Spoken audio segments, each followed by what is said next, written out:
Are we recording? I am a destroyer of worlds. Yes.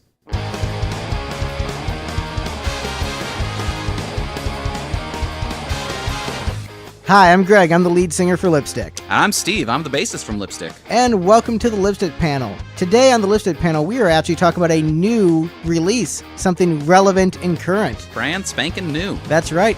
We're talking about the new Ghost album. What's it called, Jace? Prequelle. That's right. We have Jace McLain from Nuclear Bubble Wrap here to talk about the new Ghost album with us. Hi. Hello.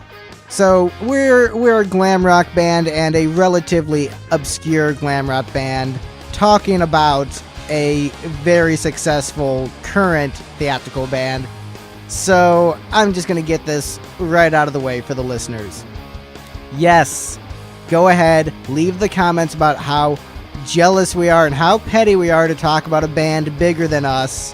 Ooh. I mean, I wish I could be a bassist from Ghost and get fired unceremoniously and deprived of my share of the royalties for songwriting in the early days. Oh, shit. The shade has been thrown, and not by me. I thought I was going to be the one ragging on Ghost, but Steve jumped in. All right, so full disclosure, I am a big fan of theatrical bands. You know, I do that kind of music.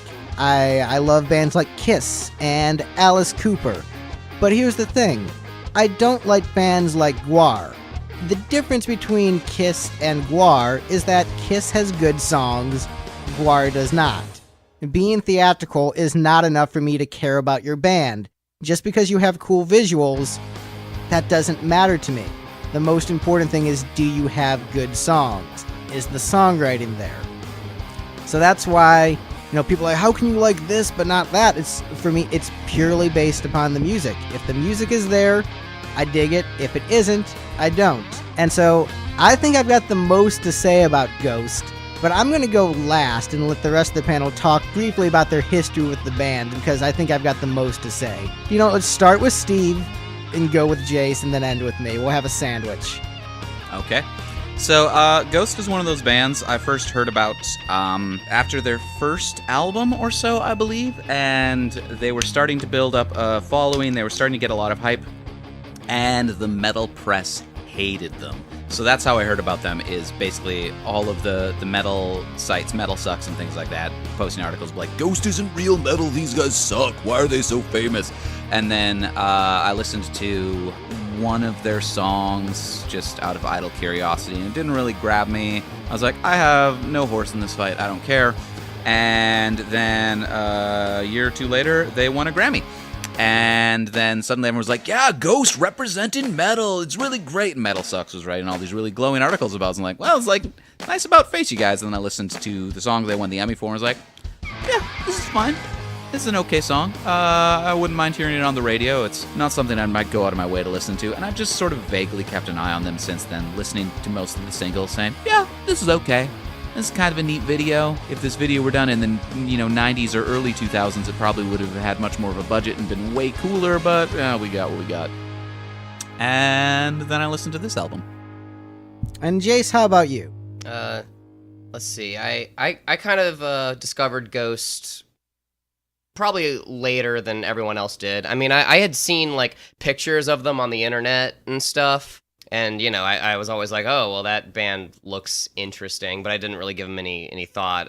But I'm in a lot of, like, various groups on Facebook. I just kind of, like, join groups with funny names. And in one of the music groups that I'm in, people were talking a lot about them shortly after Meliora came out. So I didn't really even discover them until that had come out. I think Square Hammer had already come out by that. So I'm pretty new to the whole Ghost thing. I'll also say that like I'm not like a connoisseur of the genre of metal. We're working on that. Yeah. So I keep on making this dude listen to metal songs. I play bass in Nuclear Bubble Wrap as well, and I always make him listen to metal songs, and he's like, well, the first 10 minutes of this Sleepy Time Gorilla Museum song where there aren't any lyrics are pretty great, and then he starts growling, and it's terrible. Yeah, cause, so I've listened to a few things, but I'm not like an expert on metal or anything by any means. I just I discovered Ghost, I listened to their whole discography up to that point, and I liked basically most of everything I heard, and I mean, I'm coming at this from a point of view of just like, I'm not coming from it from any preconceived notion of like what metal is supposed to sound like or anything. I'm just hearing it for what it is and enjoying it. Yeah, been listening to them for a while, and their album came out, and I finally actually got to see a live show. I wanted to see them last year when they were opening for Iron Maiden, but didn't really want to pay to see 45 minutes of Ghost, and then... Oh, see, Iron Maiden puts on a pretty good show. Iron Maiden They're is fun. great. And also, I'm going to throw this out there. Let me piss off the metal nerds right now. Janik is great, and you all suck for hating him. He is awesome. the best guitarist Because in he Maiden. realizes he doesn't need to be there, so that's why he throws his guitar in the air. Because what? 3 guitars for Maiden? You don't need that. He's like, whatever, I'm going to have fun.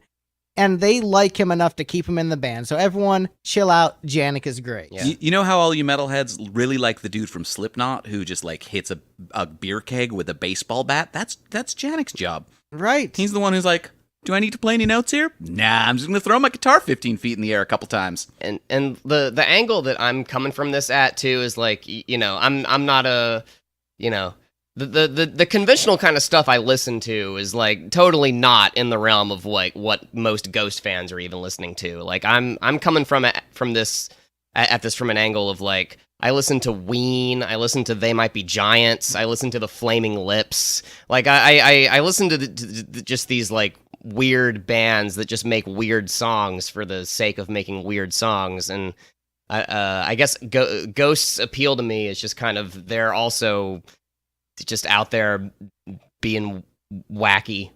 Right? You know?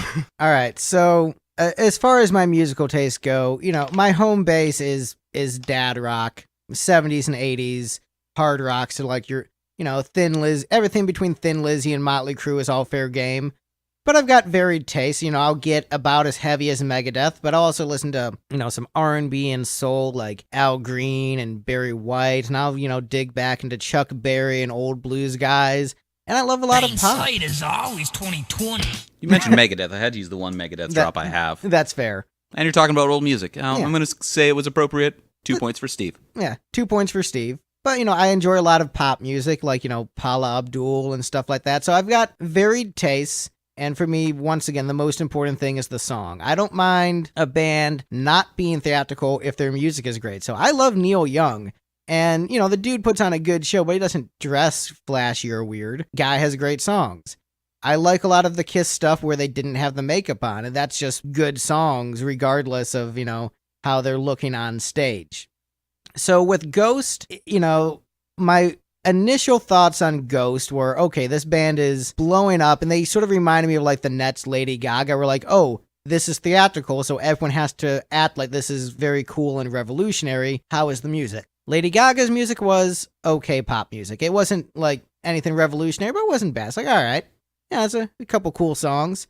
And I listened to Ghost, and basically everything I heard by the band made me dislike them more and more. Like, Not enough songs about telephones?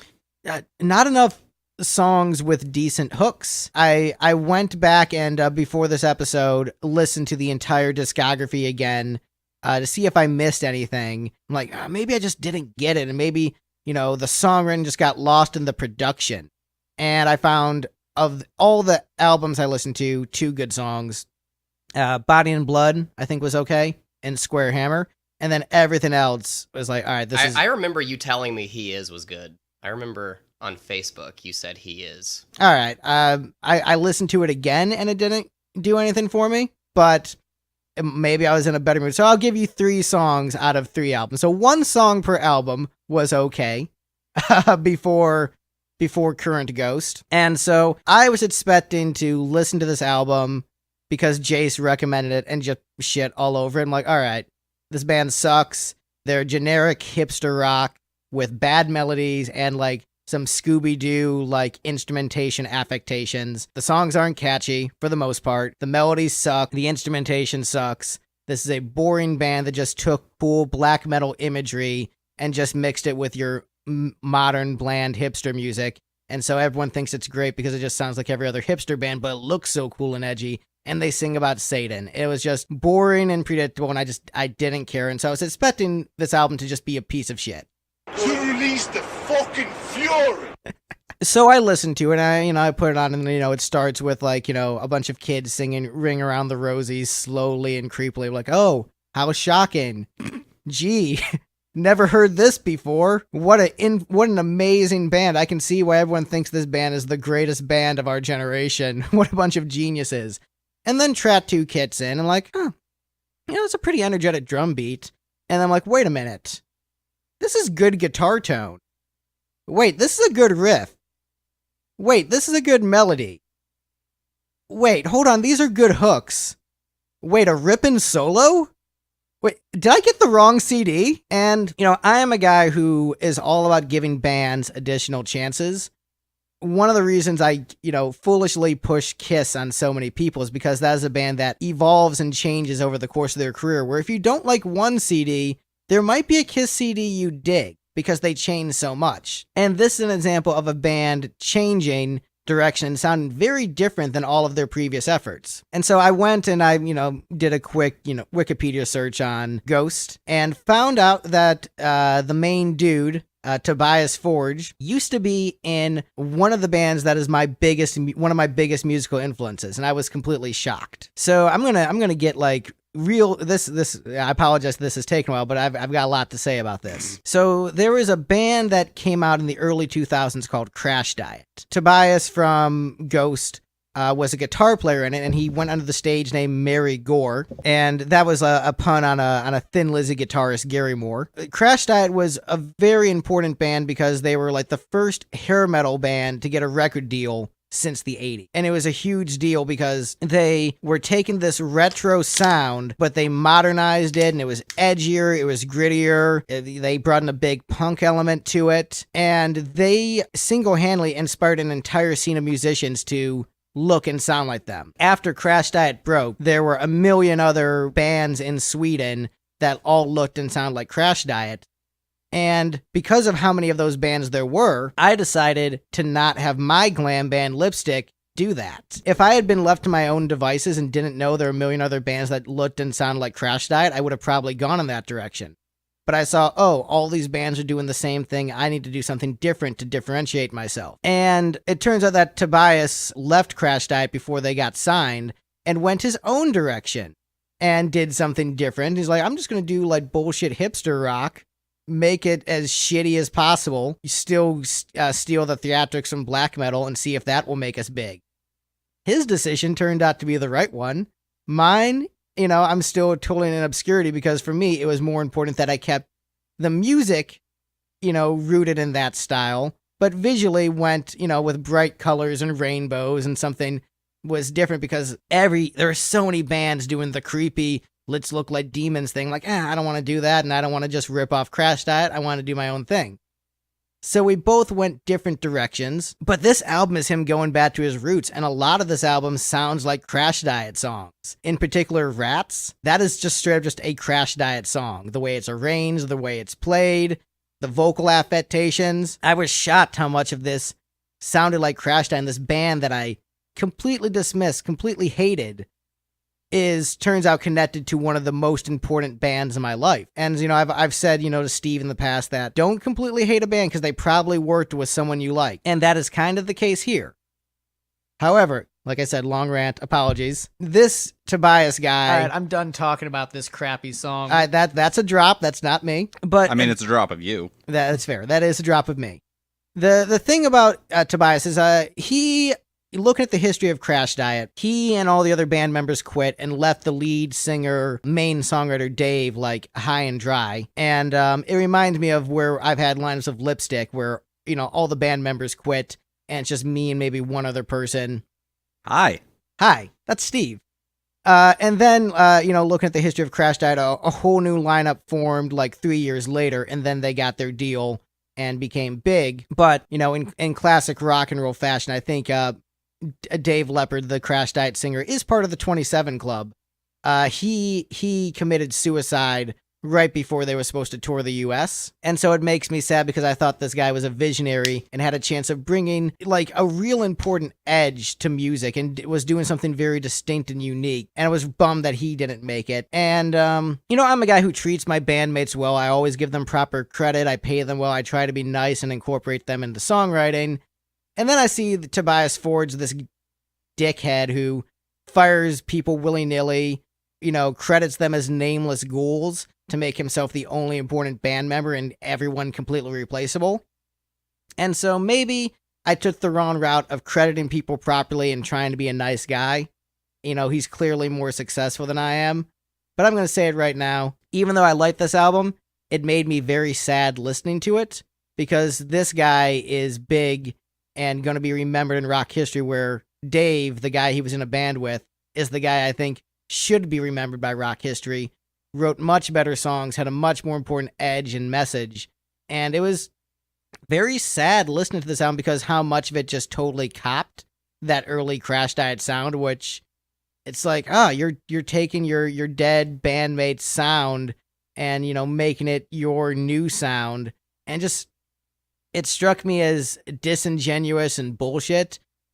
But hey, the songs were catchy. So, that's my thoughts on Ghost.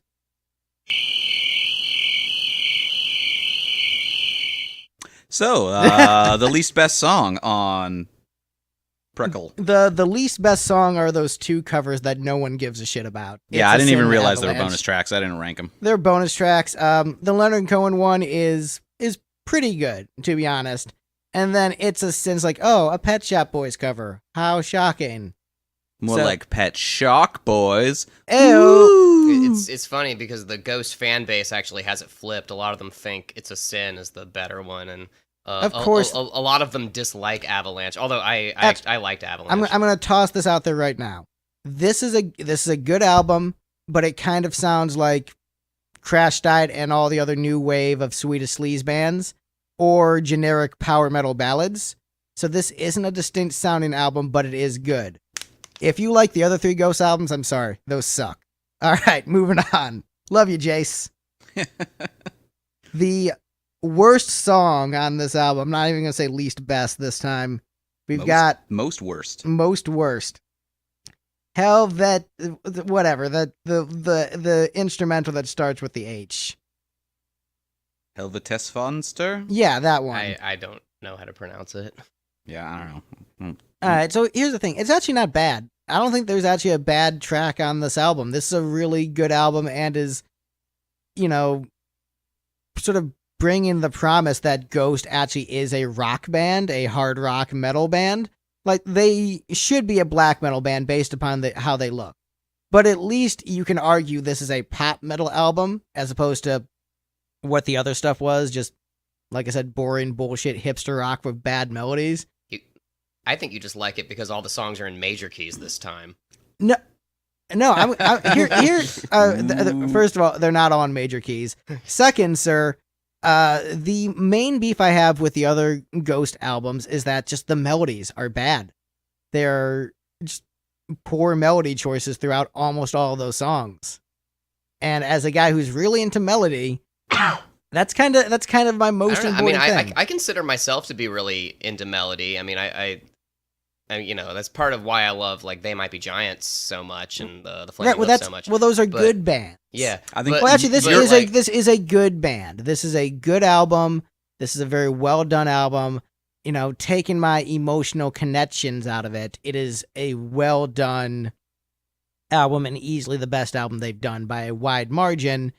It's just I will say this: the other albums had a more distinct, unique sound to them. This is them going for a different genre of music and doing better, but also the songwriting has much improved. The melodies are much stronger on this one. Yeah, I mean, I would say the songwriting improves over the course of the discography, but I feel like Meliora is where it starts to be a lot more refined. There's a lot more like different, like there's things on Meliora that kind of show the direction things were ultimately going to go in. Yeah, but I will say this is the first time where they're actually a metal band. Everything else, they're just like hipster rock. But So, yeah, this track, it's got some good instrumentation. I like the synths. They've got a good synth sound on this album. It kind of sounds like Rush in the early 80s, the synth sound.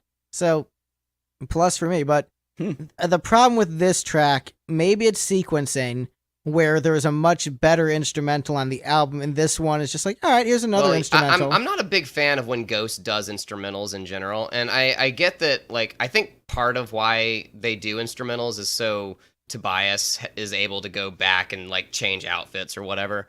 And I do like the other instrumental track on here, but the fact that 2 of the songs on this album are instrumentals, and one of them is like a minute-long intro thing. The album feels a little bit short to me, and I kind of feel like we could have done without this instrumental. Although it's not bad, and composition-wise, it's fine. But there's 2 instrumentals here, and there's part of me that's just kind of like, why? Why couldn't you just leave it at miasma? So I'm going to disagree with you guys on this actually being not bad. As the guy who listens to a lot of symphonic metal, this isn't a good example of that. This is a pretty bad knockoff of, so many previous bands that have been doing this since the 80s much better. Well, here's the trick. I don't think that Ghost is acting as a power metal band on this album. So Symphonic metal. Symphonic metal. Different subgenre. But still, even with symphonic metal, you'd probably acknowledge most of it has like a lot of double bass going on. Would you agree with that? A lot of it does. Especially it's not really one of the hallmarks of the genre. But though. in this current market, I would say most of it is double bass heavy.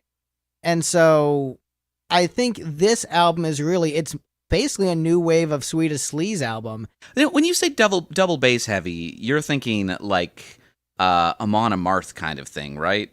Yeah, No, symphonic metal doesn't do that. Symphonic metal. So they don't have a lot of like double bass kicks on the drums. There's double bass use, but it's not the straight eighths thing. No, symphonic metal almost never does that. All Symphonic metal sounds, like this, but usually with an operatic vocal singer and better hooks and better synth tones. Well, I would say this one doesn't Like they actually want to sound like a symphony. This one, it just seems like it's an okay instrumental. And nothing that distinct about it. Like it's better than almost every song on the previous 3 albums. So I'll give it that. Harsh. Honestly, the only song like Body and Blood is okay. The only song I love Body and Blood. What? I love Body and Blood. Yeah, it's not bad. I love The Body. But honestly, the only track I could really see myself really seeking out before this album would be Square Hammer. Everything else is pretty much throwaway to me. It's like they recorded 3 Gishes in a row, except, you know what? Gish is better. Gish is much better than the first 3 Ghost albums.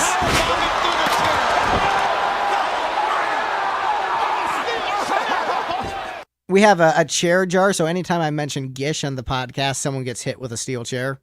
Specifically Greg. Specifically me. I'm in a lot of pain right now. There's blood on my forehead, like Tobias when he was playing guitar as Mary Gore and had fake blood on his forehead to be edgy. Ooh, I've done that before. Ooh, Wayne Coyne's done that before. Yeah, but I only used fake blood because the people who make the magic fake blood powder only make it in red. I wanted blue so that I could be sweating like a Gatorade commercial during Blue Matches shows. Do we have anything more to say about this okay instrumental? Nope. All right. I'm done talking about this crappy song. It's not bad though. I'm not gonna say it's crappy. I am. All right. So I have a question. This is a curious thing, Steve. Which one of us do you think dislikes Ghost more? So I enjoy listening to Ghost for the most part. I have a lot of trouble listening to Ghost critically.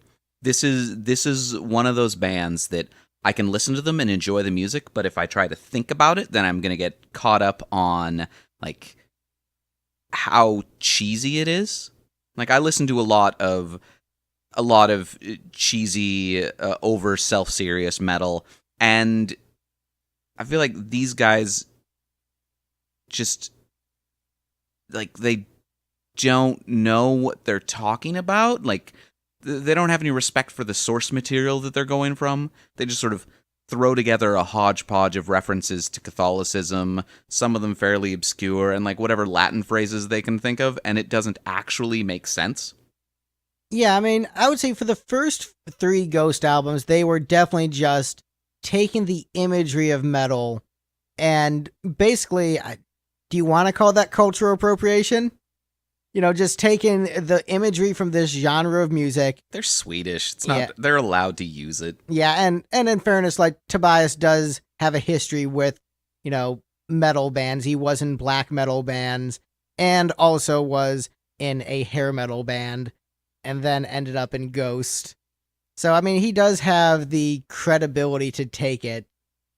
I think metal credibility versus, like, by source material, I mean, like, the mythologies that they're borrowing from. Like, you know, go back to Amon Amarth. Amon Amarth, they sing these ridiculous, over-the-top songs about Norse mythology, and they know their Norse mythology. They're actually, like, retelling the myths in their songs, so you don't get distracted by, like, oh, what's all this cheesy lyrics about Loki? But like, oh, this is actually vaguely educational. Versus when you hear Ghost say the word Lucifer, you're completely taken out of the album. You're like, oh, seriously? They're just like, we just grabbed some random words that we thought were cool. So why does it work better for Black Sabbath than it does for Ghost?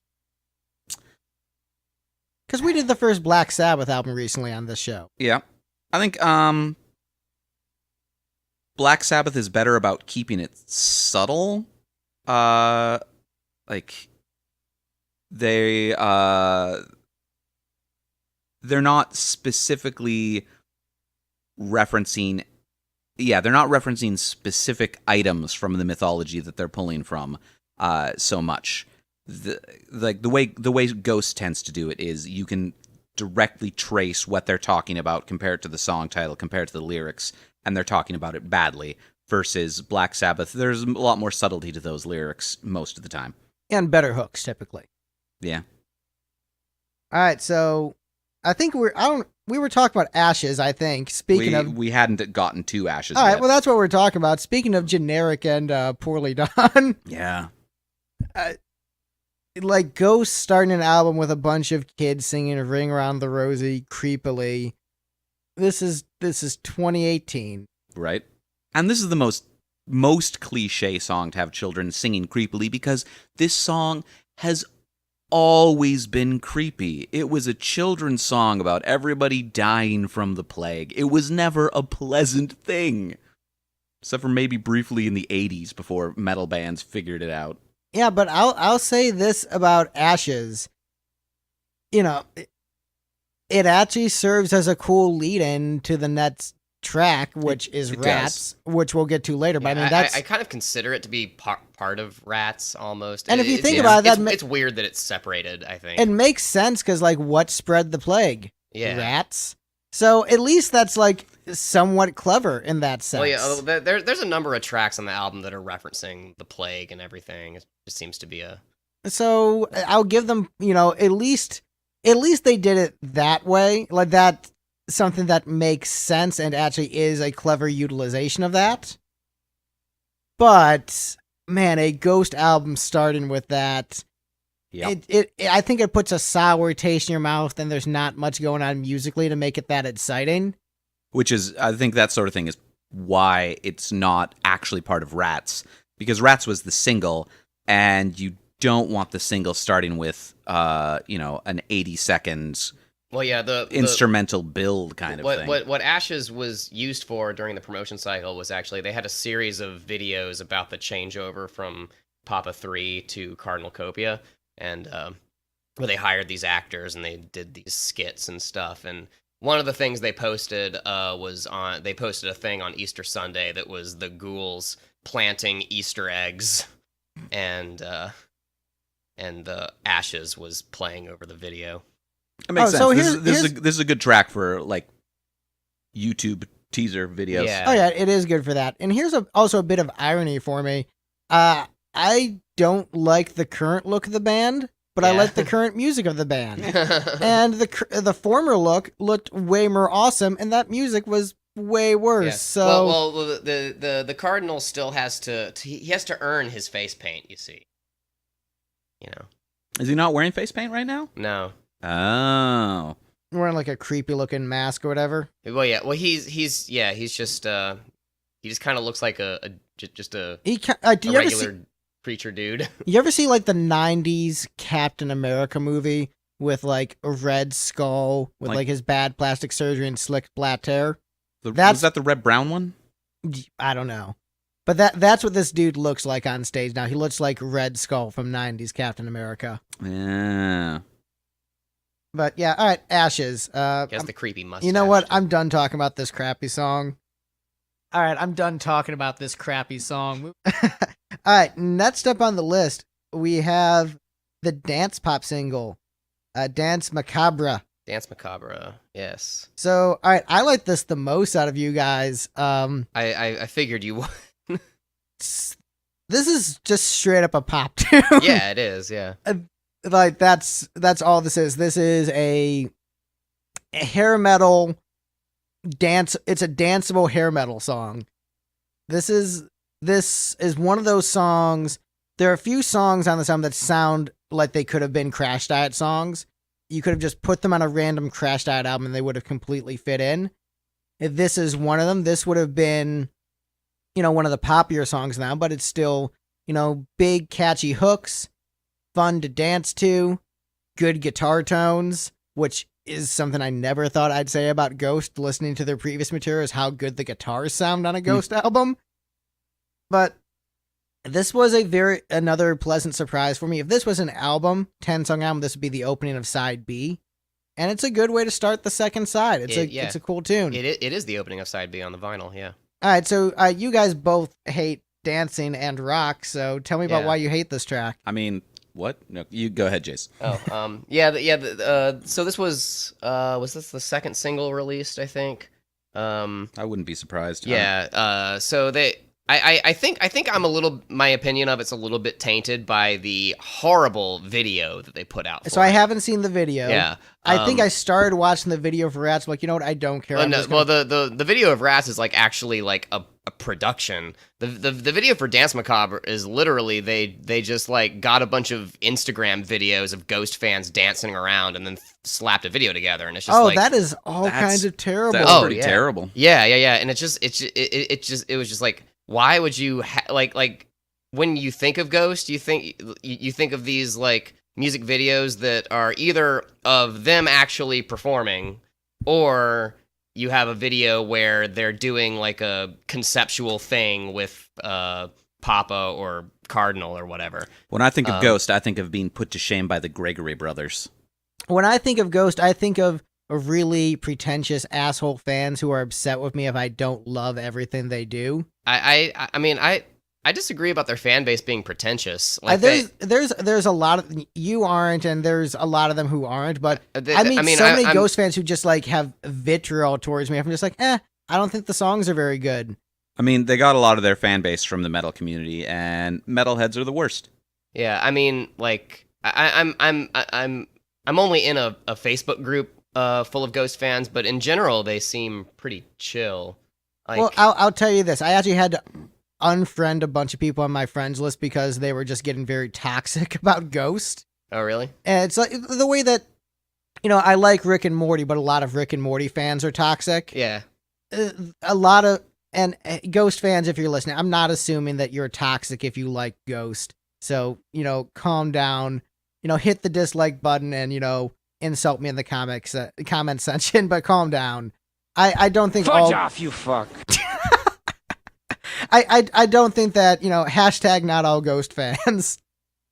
But I've just had so many who just, if I don't like Ghost, they assume I don't have musical taste and that I'm terrible for not liking the slowed down version of Here Comes the Sun. I'm just like, no, I've heard other bands do, shitty, edgy covers of Beatles songs before. I don't need to hear this shitty, edgy cover.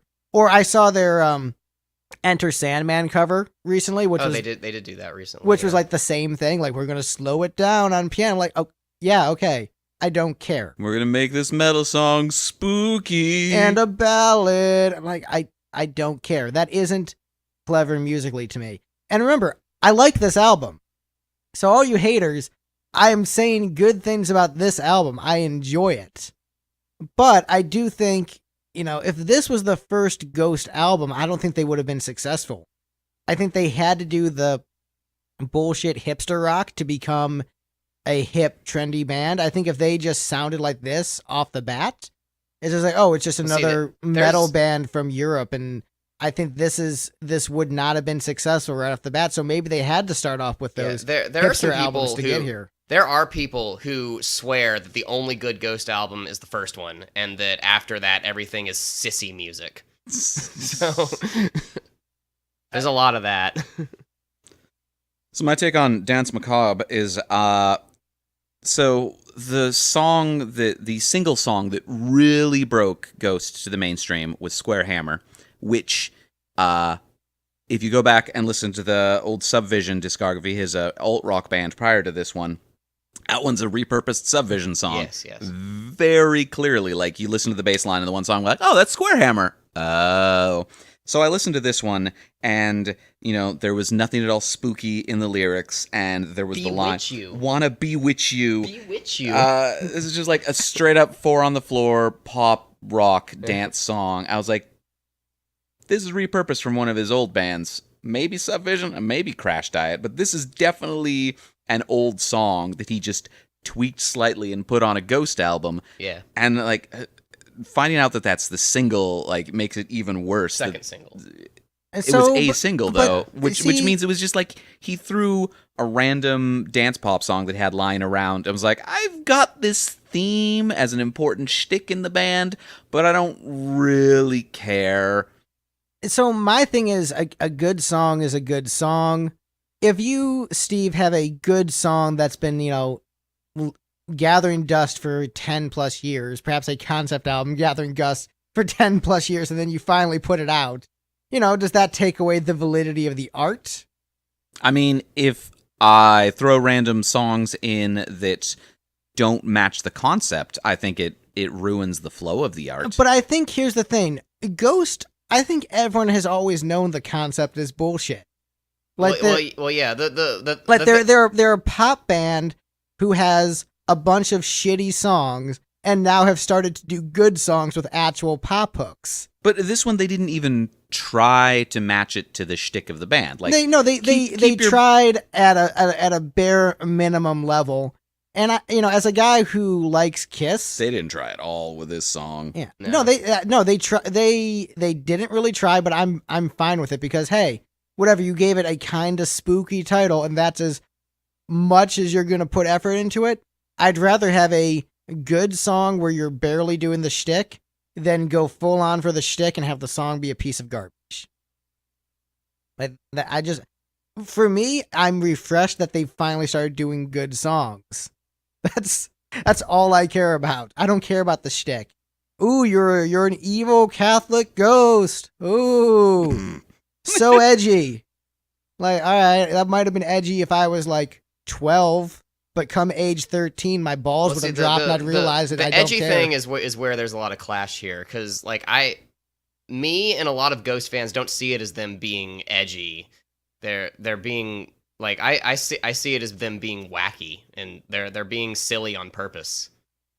Yeah, I don't. Here's the thing. I think it's like Final Fantasy VIII, where it's trying to be serious, but it's failing really bad at being serious, and that's hilarious. I don't think they're being serious, though. And I don't think the majority of their fans think they're being serious either. I don't know. I'm putting this full-on Final Fantasy VIII category, where they're doing a shtick, and it's silly because it's so over the top.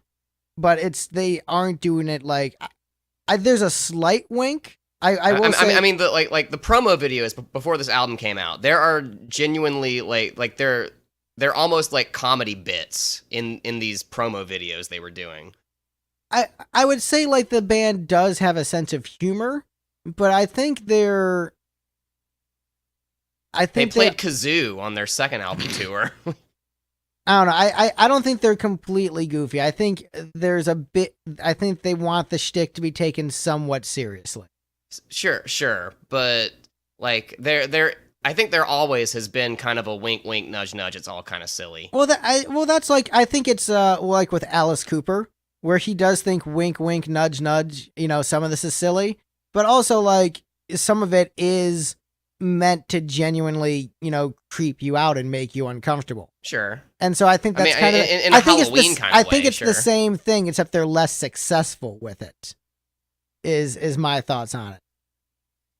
Yeah, that's sort of my take. Is like, yeah, they are trying to. It is a shtick that is not meant to be taken seriously. I just think they're not necessarily great at the shtick.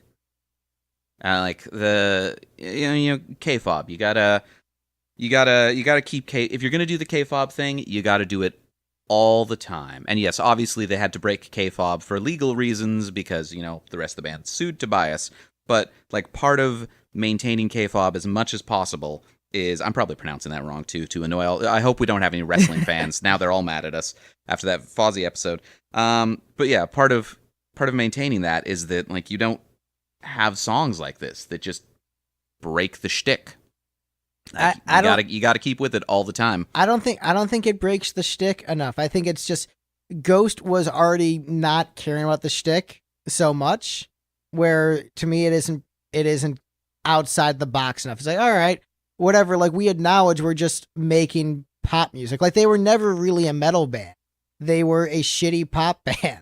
I mean, I don't think that's a concern, the fact that they're not a metal band. Yeah, it's all metal affectations. Yeah, they've never been a metal band, but their K-fob is doing, pop rock songs with these metal affectations, and the lyrically and tonally, all of these pop rock songs also have those metal affectations of, we slowed it down, we made it creepy, all the lyrics are about, death or an evil version of Catholicism. Except for this one. So, man, how many comments do you think we're going to get? Like, they're just upset that their, theatrical band isn't big, and that's why they're ripping on them. 2. All right. Calling it now. Call it the shot. And once again... They're going to be from Greg and me. Yeah. Once again, I like this album. It's a good album, and I like this song. Yeah, I'm the one ripping on Danse. Well, you and I are both ripping on Danse Macabre. I didn't. Yeah, I rate this song like third from the top. Yeah. I mean, like, I'll say though, like the more I've listened to it, the more the song itself has kind of grown on me and been okay. And I did see them play it live, and it was fun. But it's weird how like if you objectively rank the music, it ranks high, but if you care about the shtick, it ranks low. Yeah. So the guy who's ranking this on the songwriting, this band is nothing without their shtick. I would say this is a good album without the shtick. Like if this was just another new wave of Swedish sleaze band, I would like it. I dug this album. I thought it was very good. I listened to it maybe like 10 times the past week. I enjoyed it quite a bit, and I was shocked that I enjoyed it. Yeah. But like I'm a guy who, I think Steve, you'll agree with this. I'll pretty much give anything a fair shake.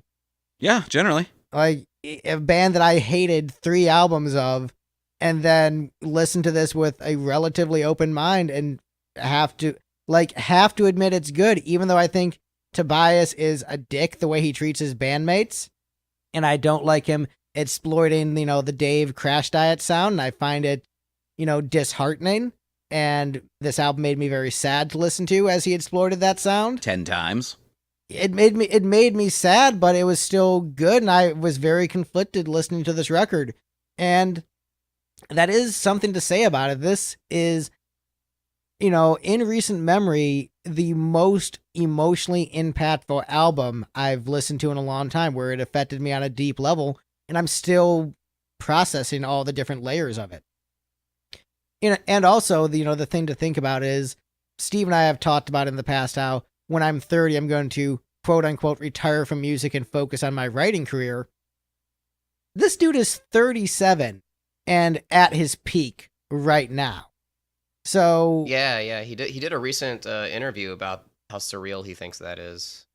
And so that up. And that's like, proof that like, oh, I might have a chance of success like into my 30s. And I'm like, fuck, do I really want to keep doing music at that point? Do I really want to, keep hustling with that grind and all that Jonathan stuff? Colton didn't start Thing a Week until he was like 35 or something. Was it that late? I knew it was sometime in his 30s. Yeah, I don't know. But yeah, so that's the thing is and like, even after Thing a Week, it took him a while to really start actually getting traction where he was getting paid for music. Yeah. So it just goes to show you that maybe those dudes in metal bands and bars who are like in their 40s still trying to make it, they have a shot. And that's like insanity to me. But, you know, hey, I'm going to give him credit for his success. I'm glad he found. I just wish he would treat his people better and not be such an asshole. Nameless ghouls. What a bunch of bullshit.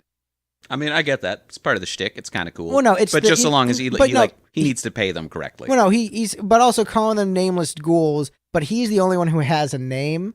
Like, you know, he did that so he was the only not replaceable member. Yes. Like, if I did that with lipstick, like, it's, you know, Greg and the people in the rainbow outfits whose faces are covered. His real name, Tobias, didn't come out until the lawsuit. I mean, there were people who knew. But his character had a name. Yeah. I think is Right. what Greg Yeah. means. Right, but that's what I'm saying. Like, man, that is, as a guy who treats his bandmates well, that pisses me off. Like, that rubs me the wrong way. And I don't know what went down and why he left Crash Diet, but I'm just assuming he was just an egotistical prick and just left Dave high and dry. So fuck you, Tobias, for screwing Dave over. I'm glad he got signed before you fucking prick. All right, next song on the girls that album. think you're a wangless dork? Next song on the album, Pro Memoria. I am 4 for 4 on calling what order these things go in. All right, Steve. I got thoughts on this one. Lay it down. You got thoughts on So, this one? you Lay know, it down like a rap song, brother. we've been talking about like knowing the mythology and the things that you reference. I know my Greek and Latin pretty well. So, this is clearly a song about the concept of memento mori, which is Latin for remember that you will die, which is a concept that was often, it gets referenced a fair amount in places, but I believe one of the primary applications of it was this was something that was whispered to kings to remind them that they too were mortal and that it was an important thing for them to keep in mind that they were not gods. Even if they did believe in divine right of kings at the time that they were appointed by a god. So this is a song that's clearly about memento mori, but he didn't want to call the song Memento Mori. No, there's already songs that are named He already has Memento. a song called La Memento Mori. Oh, all right. Well, He already- not only are there already songs, but he already wrote one of them. So he called it Pro Memoria, which, if you go that in pure Latin, that means towards memory. He might have meant it pro in the Greek sense, as in favor of memory. But generally, you're not supposed to do that. You're not. There's always, a bunch of scandal whenever a scientist discovers a new species and just cobbles together a couple Greek and Latin words for their the taxonomy, and you're not supposed to do that. The scientists always say it doesn't really matter, but it's bad for the shtick. The fact that he's just throwing together random Greek or Latin words and not really caring what they actually mean. It really grates on me. This is a better song than the previous three, but he needs to do his shtick right. I would like to mention that this song, despite how much I'm kind of conflicted on whether this one is like good or not. It does feel a little bit like it's kind of silly the way it just over and over and over again.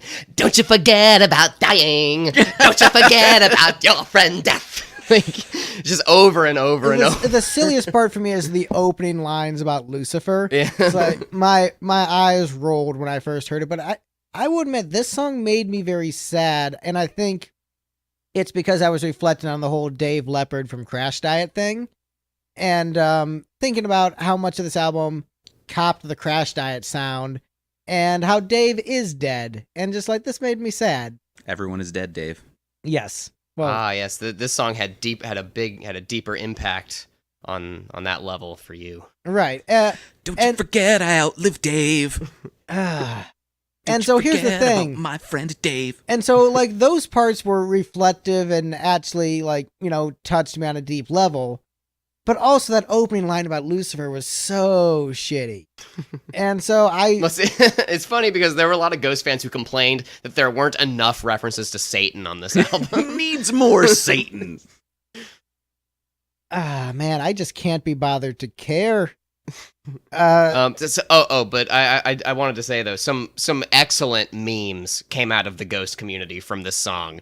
There's some just really great ones. Like there's one with Cardinal Copia at a laundromat, and it says, "Don't you forget about drying." and then there's a lot of other ones where you have various fictional characters named Jeff, and it's like, "Don't you forget about your friend Jeff." And then there's Breaking Bad ones where it's, "Don't you forget about your friend Meth." And a lot of great memes, Ghost fans. Yeah, I mean it's a good song with some bad. Yes, science, bitch. That's the only Breaking Bad drop I have. Yeah, good song with a bad, few opening lines. I don't know. I was mostly okay with it, but I kind of like the musical arrangement, like that string opening at the beginning of it's nice. Good and musical arrangement. But with Steve's comments about the Latin and Greek. Learn your Latin, Tobias. Yeah. Just because you speak a Germanic language and sing in a different, mostly Germanic language most of the time doesn't mean you shouldn't know your Latin. Okay, maybe you shouldn't know any Latin. That's fine. I don't know. This And one, I do listen to J-pop, so maybe I don't have a horse to stand on here. This was one that felt like it was trying really hard. Yeah. But It was like trying to be the He Is of this album. At the end of the day, I still give it a thumbs up. There's not a song on this album I don't like, and that is impressive given how much I dislike the other stuff. And remember, I went back and double checked. Like, maybe I just missed it in the production. Like, okay, no, they're still shitty. Okay, I was right about that. This song was actually pretty decent. It's just, the Latin. As I was saying earlier, like, listening to Ghost critically is hard for me, because if I listen to them critically, I think about the lyrics and how bad they are at the shtick. All right, so who has worse lyrics, Kiss or Ghost? Oh, jeez. The fact that you even have to think about it is a big ding against Ghost. Probably Kiss, because... And Kiss have really bad lyrics, but you had to think about it. Like, that is the correct answer, but you still had to think about it. I think the problem with Kiss lyrics is when Kiss lyrics are bad, they're really bad, and it's hard to not listen to how bad their lyrics are. Ghost, I can listen to by just turning my mind off and be like, yeah, they're singing about the monstrance clog. That's pretty cool. I have no idea what this song has to do with communion and random bits of clocks made out of communion plates. Sure. But whatever. As long as I don't think about it, it's fine. Right. But it's really hard to not listen that's to I'm outside your high school, Christine, 16. I mean, that's like as bad as like Red Album era Weezer right there. No, Christine 16 is really bad lyrically. That's the one with pork and beans, right? I listened to that song recently. It came on at work. It sounds like Sugar Ray. Go back and listen to Pork and Beans. It sounds like a Sugar Ray song. Excellent. Not that there's anything wrong with that. Right. All right. So next up on the list we have a Witch Image. Witch Image. I like Witch Image. It's all right. Just another solid tune. This one, I don't know. It wasn't as distinct as some of the other ones for me. Like this is one of the ones that's, even though I've listened to it a bunch of times, this is one of the ones that's harder for me to remember the hooks, and so that's why I rank it lower. Not bad, but I don't have really too much to say about it. My take on this one was, this was another one that was difficult to listen critically to. I didn't know the reference. I feel like Witch Image sounded familiar, but I don't know what that's actually referencing. But as I was listening to the song, it began to emerge to me that the chord progression here is 6-4-1-5. You know what song also has the 6-4-1-5 chord progression? I was trying to figure out what there's something that I knew this song sounds exactly like it, and I can't. Every single Praise song since 1993. Really? So really, Ghost is just a CCM band. They are a CCM band, and CCM Becky with the good hair would love it. All right, moving on. Brought to you by Hillsong United. All right, next up on the list, we have See the Light. See the Light. Okay. I got thoughts on See the Light. Well, good. Share them. Yeah. I mean, composition wise, I like it in general, and it fits, like the mood of the song fits at that point on the album. It's a fine song to put between Faith and Miasma and all that stuff. The thing is this goes back to just like Tobias being a dick. So the song is obviously like not really fitting in with the shtick either. It's kind of directly a song directed at the ghouls that he fired, and it's kind of this thing where he's like singing at them, like, every time you feed me with hate I grow stronger. Like he's saying to them, I could see it fit into the shtick though, of just like, well, I mean, if I am Satan and I am fueled by hate, yeah, If I'm Satan and I just fired my backing band. It's disguised as that, but on a below the surface level, it does feel like he's singing directly at people that he knew in his past, the other ghouls. People that I screwed over. Yeah, the people I screwed over. Yeah. You who are suing me for screwing you over right now. It kind of feels like he's throwing this song on there just as a gotcha at them, and it feels kind of like petty and like it's a okay written song and everything. It's just like whenever I hear it, it's like knowing that he's kind of doing this thing where he's like at them, you know. It's just it's a little bit dickish, and I mean, like I understand that Tobias is kind of a dick, but you know, it's the shtick. Yeah, right. If I had to stop listening to every artist who is a dick, I wouldn't have like anyone to listen to. So. Yeah, I mean, I listen to Gary Glitter, so it's still like, listens to Gary Glitter. Yeah. and so hey, catchy tunes, man. No regrets. I mean, it's okay to. He wrote some good songs. It's okay Look, to listen to them. as- Just don't as a- listen to them on any streaming as a service, victim and only of- buy the CDs used. Look, as a victim of child rape by a creepy hairy dude, if I want to listen to Gary Glitter, That's all right. like, It's your I have the prerogative. authority to. So y'all can shut the fuck up. I'm just saying, don't give him any money. Oh yeah, no, absolutely not. Buy it used, if you want to buy it. Like it's like, all right, it was $2. I'll buy it for $2 used. So I did enjoy See the Light. The weird thing with this one is, while I was procrastinating, like doing my reviews of these songs, I spent much of that day listening to random AFI songs. So like I went on YouTube and watched every AFI music video, and then I was like, "You want to listen to some Dream Car?" And I was like, "Yeah, I do." So I listened to that Dream Car song a time or two, and I was like, "All right, let's listen to the Ghost album." And then this came up, I was like, "Oh, I'm into this." Having just listened to a whole bunch of, No Doubt and the dude from AFI doing new wave. This really keeps with that same sort of Taking it easy. vibe. I really like the synth solo on See the Light. Yeah. It's nice. I enjoyed this one. This was towards the mid top for me. This is musically, it's just a generic power metal ballad. If you had put this on a Stradivarius album, it would have fit in perfectly. You need to play it much faster. No, as a ballad, like one of their slower, let's do a ballad guys. This is a power metal ballad. I don't think I've ever heard a Stradivarius ballad. Yeah, like this is just a power metal ballad done by Ghost, but there's nothing distinctly Ghost about it. Maybe that's why I like this album, is that they dropped a lot of their Ghost affectations and just did like songs. We're no longer Ghost, we're now Toby. And maybe that explains why I like Kiss, because musically the shtick isn't really in there. It's just like, hey, just gonna write some songs and hopefully you like them, and we'll just wear this on stage to look cool. So maybe that's why I appreciate this album.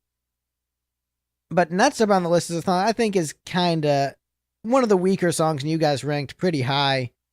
I ranked this third from the bottom. We have Life Eternal next up on the list. Life Eternal, yeah.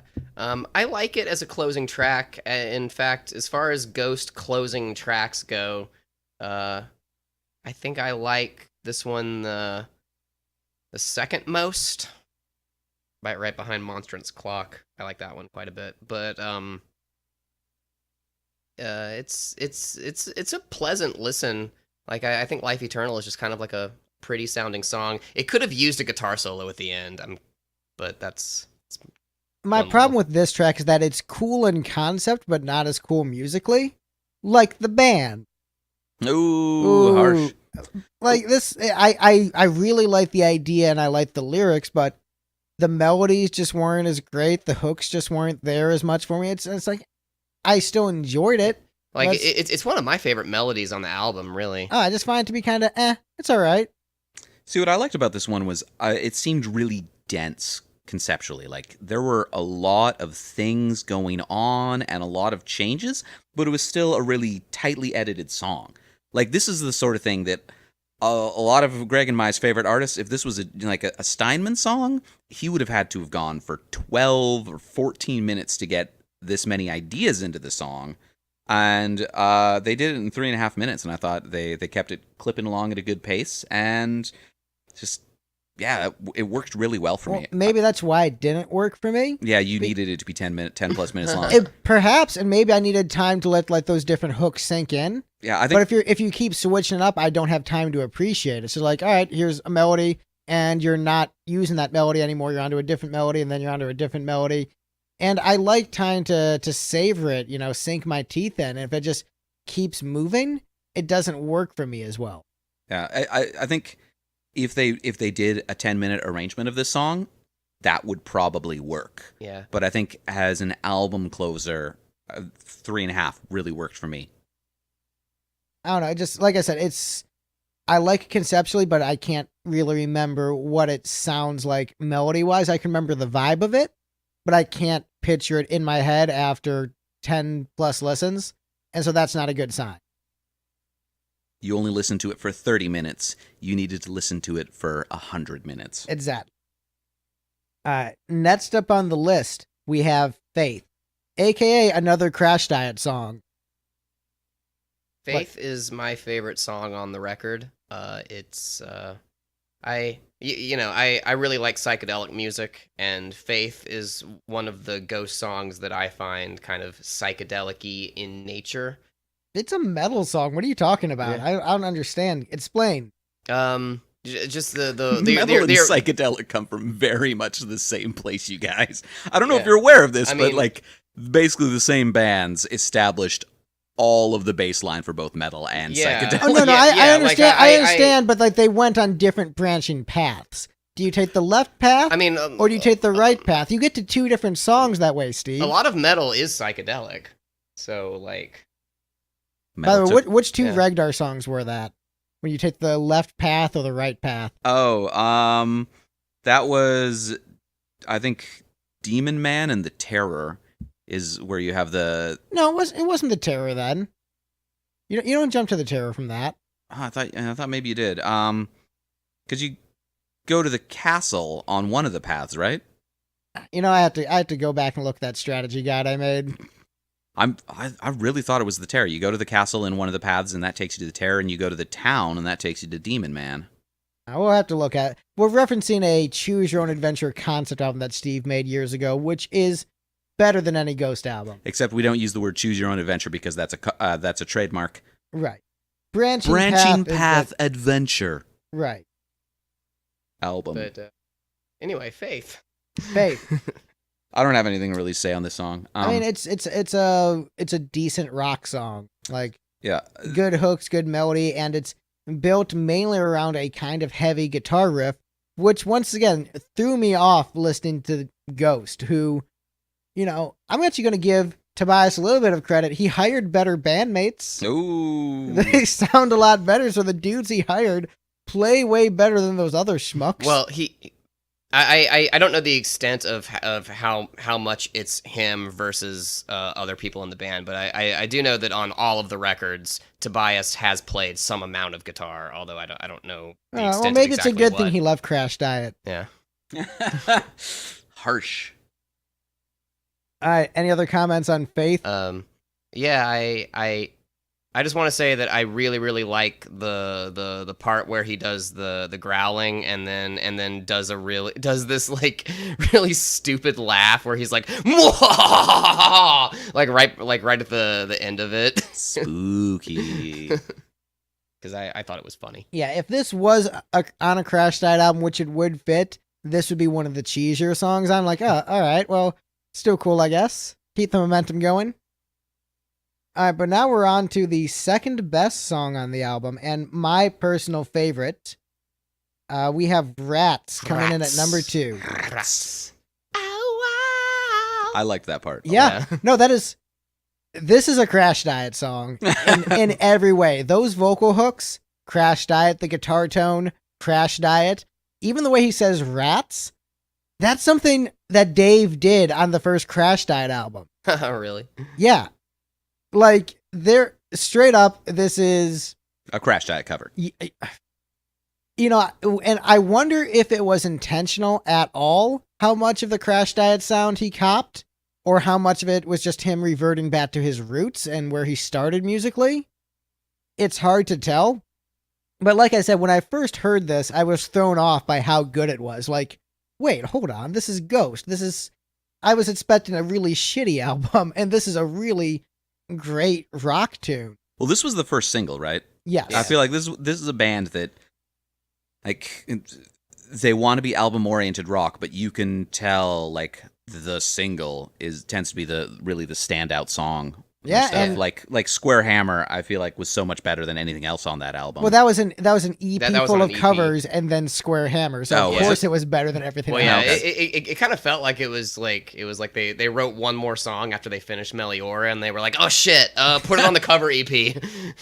Yeah, and you know that one is honestly one of their best songs. And I would say if there is a bummer about this album is that Square Hammer isn't on it, because that's a good song. It would have fit. Yeah. Yeah. Well, it's interesting because if you think about that song musically, not production-wise, but it is kind of like a riff rock dance song and would have fit in on this album if they had the instrumentation of this album. Replace that keyboard riff and make it a guitar riff. Like it would fit in well as another Crash Diet-esque rock tune. It actually isn't as good as a lot of the other songs on this album, but it's still pretty good. But yeah, Rats is just a really cool song, and I find myself seeking it out to listen to over and over again. And maybe it's because, you know, Crash Diet has been inactive for a while, and this is the thing that sounds closest to new Crash Diet. But yeah, it's a cool tune. I was thoroughly impressed by it, and the way that I wish other people would be open-minded and give different Kiss albums a chance, even though I know they won't. You know, I'm glad that I was able to do it for a band that, like, I thought sucked and had written off, but I'm glad that I was able to be open-minded enough to find good music and appreciate it. The only real complaint I have on Rats is obviously they were never going to make this choice differently, but just for what the song was with that Maiden-esque riff, the mix was a little bit too vocal forward. That's the Crash Diet mix style. I know. Like it's this isn't a Maiden style song. This is the Like, lead single. This is like the one that's gonna get people. You're gonna mix it vocal forward. I think artistically that wasn't the best choice they could have made for that, but business wise that was the correct. But it's a not big thing with Ghost in general is they kind of have a habit of like throwing the vocal right front and center, which because they're a pop band. Yeah. right. But once again, I think maybe because I have more familiarity with the scene, but when I hear that song, I don't think Iron Maiden at all. I think Crash Diet and Sister and Reckless Love and Crazy Licks and all these other Swedish hair metal bands from the, you know... Again with the oil of Olivier. That's not the button I hit. But, you know, all these bands from like the... I bet you say that to all the boys. I hit too many buttons. I'm done. But what I'm saying is, you know, I remember all those... Everything. That's everything. the button I was trying to hit. Yes. But I'm saying all those bands, you know, had that very specific sound, and that fits so well into that scene. So for me, I don't hear Maiden at all. I just hear new wave of Swedish sleaze circa 2006. Like, that's just what that song is. The song was called Circe. The one about the witch. Cerise. But That's one of those words I read a lot more than I hear. But because I view it as a hair metal song and not as a power metal song, that's why I'm fine with the vocals being up front in the mix, because that's what you do in hair metal. Like, guys, all you Ghost fans, this is a hair metal song. You need to deal with it. This is essentially Bon Jovi and Poison. Dang. That's now right. I want to see Tobias in skin tight spandex pants. What What do you think he wears under the robes? Him covering "Living on a Prayer." well, Wait, I've got it. Ghost covering "Living on a Prayer." Johnny used to work on the docks. What? If you look Union's up been on pictures strike. of- Down on his luck, it's tough. How long do you think Greg's gonna keep doing this for? No, I'm done. You can look up pictures of current Ghost where you can definitely see Cardinal Copia's crotch bulge. Just saying. They're a hair metal band. Deal with it, nerds. All right, before we get to the number one song on the list. There's a lot of memes surrounding that crotch bulge too. All right. Is that Jeff? That's his friend Jeff? That's your friend Jeff. Remember your friend Jeff, ladies. Or I guess they're going for a Catholic Church thing. Remember your friend Jeff, kids. All right, I'm going to go through the ranking again before we get to the number one song. It's a Sin and Avalanche don't count. The Helvesta Fonster, whatever, who cares? Ashes. Generic Dance Pop. Pro Memoria. Witch Image. See the Light. Life Eternal. Faith. Rats. And Steve Wins, his favorite song, ended up being the number one song, Miasma. What about your asthma, Greg? The sun is a miasma of incandescent plasma that burns like a nuclear furnace. Yeah. Let's kludge them together. So, this instrumental track won from our votes. Which is weird, because I'm normally the one who's like, instrumental track, all the vote down. Yeah. But here's what's good about this track.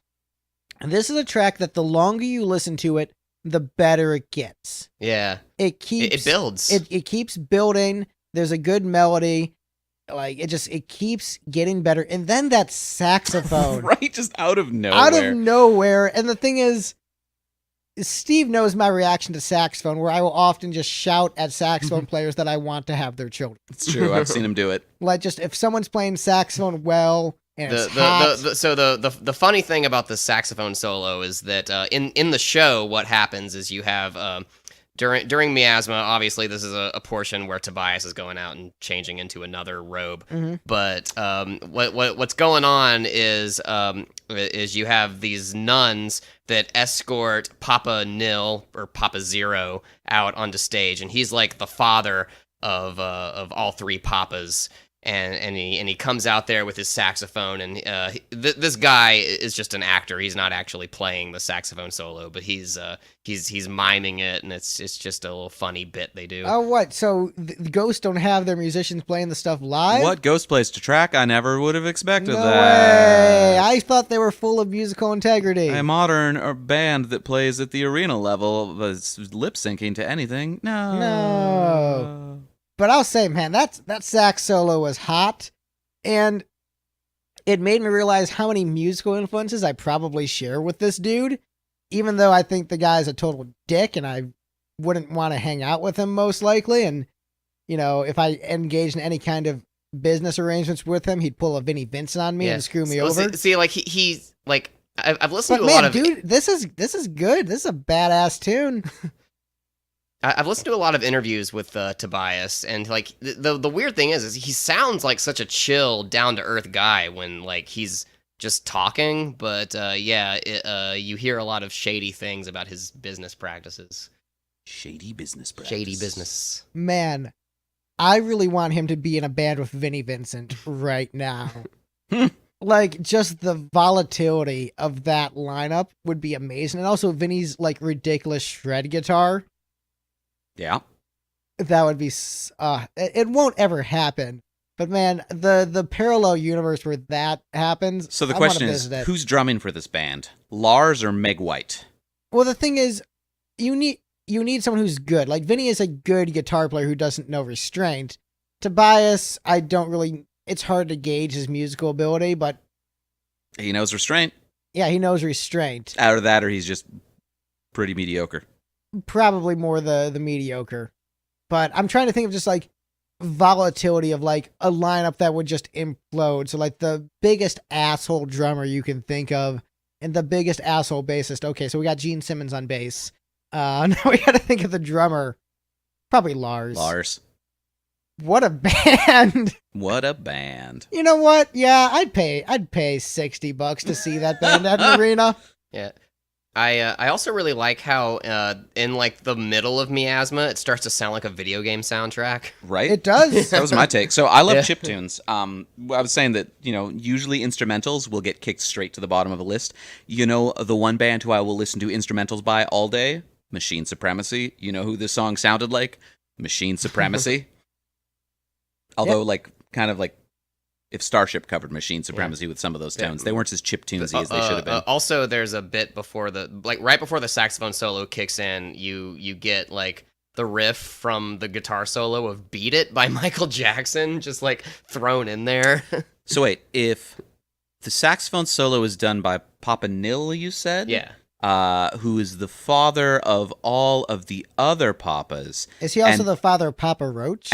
Yes. And Greg... He's his father's father's father's father. Sorry, it's a ghost meme. And Greg wants to have the saxophonist's baby, and that means... Your dad is a Dracula. All right, I think we got it all sorted. Happy Father's Day. Happy Father's Day. As we record this on Father's Day. It's true, we did. So, yeah, that's our ranking. Was anyone surprised by the ranking? I wasn't really. No, I was surprised that Miasma ended up taking it. I thought Rats was the surefire best track, but I will say that saxophone solo, like the way it just unexpectedly shows up, and Yeah. I feel like everyone had the same reaction. We're just like, Yeah. fuck, this is really awesome.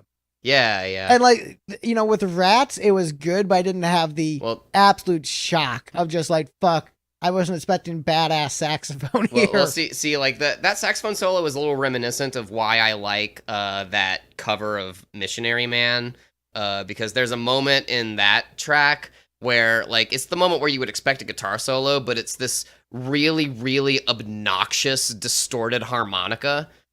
And it's one of the most obnoxious sounding things Ghost has ever done, combined with that great Gig in the Sky-esque vocal thrown in the background and like this like tambourine playing, and it kind of reminded me of that. And I will say this. I wrote in high school a Crash Diet-esque song that was written to have a saxophone solo in it. Oh. So, and then I just couldn't find a sax player who was comfortable playing hair metal. Like, weird how, trying to do something different artistically and people aren't willing to jump on board with that. But hey, if you have money all the saxophonists in Cleveland. All the saxophonists in Cleveland weren't comfortable playing hair metal. Yeah. Did you tell them they could keep their shirt on if they really had to? Yeah, I did. They're just like, I don't know if I want to do it. But such is life. If I had the money that Papa Roach did, or Papa Ghost, or whatever this guy's name is. Papa Gooch? Yeah, Papa Gooch. Papa Gooch. I could have afforded a sax player in high school to play on my Crash Diet-esque tunes. But yeah, I would say the biggest surprise with me about this album is that it was good. I was not expecting a Ghost album to be good. And, I realized there's so many backhanded compliments about this band in this episode coming from me. Look, I shoot from the hip. I'm honest. If you listen to other episodes, I will comment on bands that I like and tell you which parts I think are shitty. And I will fairly tell you if I think a band I don't like does something well. Ghost, I think, knocked it out of the park on this album. I think it's great. If you need to decide whether or not to buy it, I would say you probably shouldn't. Because if you like the first 3 Ghost albums, this one is completely different. You might not like it.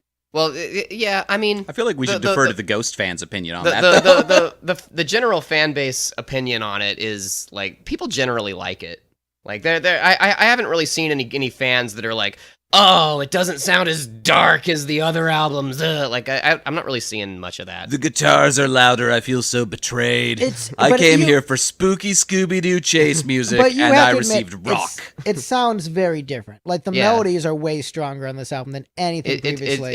It does have a bit of a different sound. I still think like there's bits of Meliora that are like hints of this to come. There's tiny bits in this album that are hints of previous albums, but for the most part, this is a total sonic departure and sounds like a completely different band.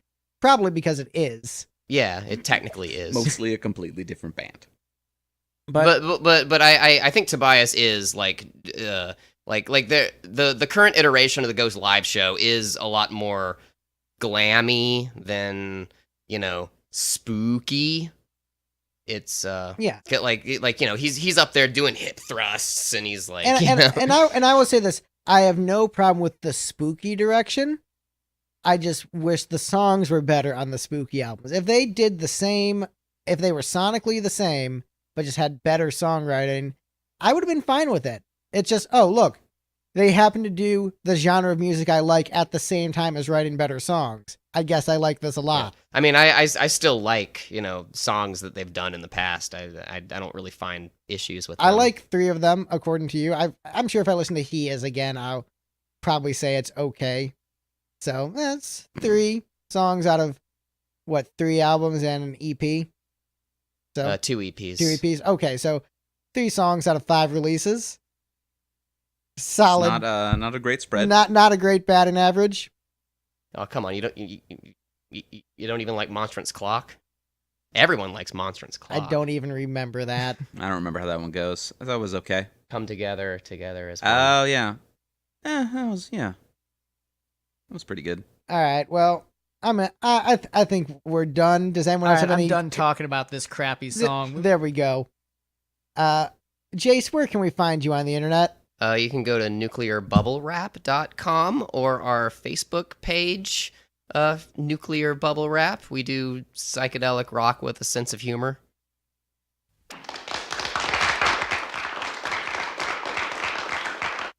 And we are Lipstick.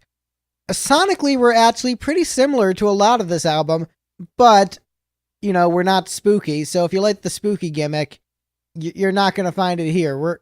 If Ghost is a shitty 80s horror movie, no, a shitty 90s horror movie, because 80s horror movies are entertaining, 90s horror movies are shit. So if Ghost is a shitty 90s horror movie, then we are a Saturday morning cartoon. Like, we're Toonami. I feel like that metaphor is really terrible just because bad 90s horror movies were, like, gross. I guess bad 80s horror movies were about that, too. Like, well, the thing, bad 80s horror movies were just, like, campy and silly. We're just like, we're going to go into our dreams and be the dream warriors. yeah. Like, that's just... Which is Ghost's thing much more than, like, edgy. Yeah, okay, so actually, no. So, Ghost is, like, an 80s horror movie, but not as fun. I mean, there are bad... And then Lipstick is like Toonami, but not as fun. We're both not as fun as the thing we're comparing it to. I mean, there were bad 80s horror movies that weren't good. That was okay, so, tautologies, those are a thing. There were bad 80s horror movies that weren't fun. There are bad 80s horror movies that are just like, this is a slog. All right. So, the original point is, stylistically, we are nothing like them. We're all about, bright colors and happiness and encouraging people and Jesus. We like Jesus. So that's a very big distinction between us and Ghost, is we think Jesus is great. It's a swell guy. We recommend you get to know him. We like Jesus. They like Satan. Yeah, But, I mean, sonically, a lot of our songs sound like stuff that would have worked on this album in terms of the instrumentation. So, if you like this album, give us a shot. Well, that is our show. Find us at lipsdegeneration.com. Have a good one, folks. Peace.